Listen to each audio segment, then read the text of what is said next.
Okay, we took Cope up to do a little bit of dog skiing to burn off a little excess energy, and he's kind of focusing on this a little bit better. Let's see if we can do it again. We were doing it off camera, of course. Come here. Up. Up. There we go. All right, Cope. Let's show off what you just learned. Cope, that's just a little lint. Sit. Come here, buddy. Sit. Sit. Sit.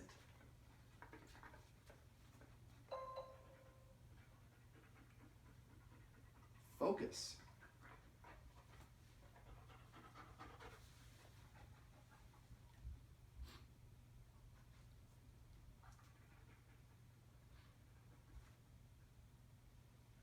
Focus. So you hear him, I don't know if you can hear it on the camera, he's breathing really heavy. Focus. When I raise that up, he stops breathing. He anticipates getting the treat. Focus. So I have to have laser attention, because if he gives me his eyes for only a second, I have to be willing to pay him at that point. Focus. And I say the word focus every time it goes in his mouth. Focus. That way you weren't even finished chewing the first one before you're ready to focus again. Focus. Now, in the other video above, I talked about having them in this hand. That seemed to be a little distracting for him, so I'm just having him in my breast pocket. Now, in this case, I'm just waiting. Focus. So the whole point of this is to condition him to look at the human and give them his eye contact and literally a focus as soon as the human says the word. Now, at first, we wait for him to do it on his own, and then we reward him for doing that. After you've done this a while, as we just saw there, he does it more and more and quicker and quicker. Focus. So again, it's always 1 second here, and eventually when he's consistently looking up you in the face right away and he's not doing this looking around like he is now, focus.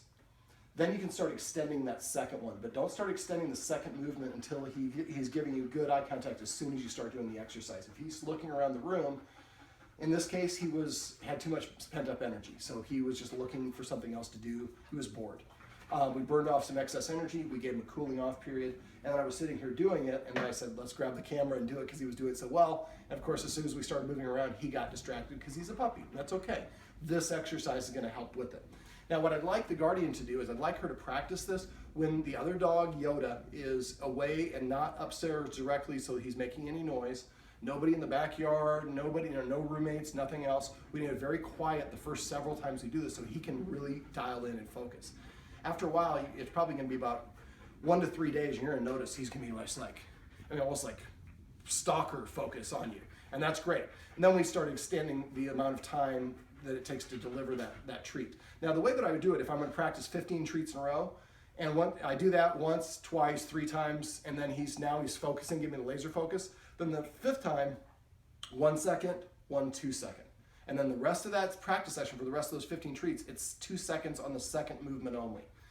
Then the next movement, if he stays consistent, then I would go to maybe 3 seconds on that second movement. But this is the next practice repetition after he has already taken a break and a nap and slept on it.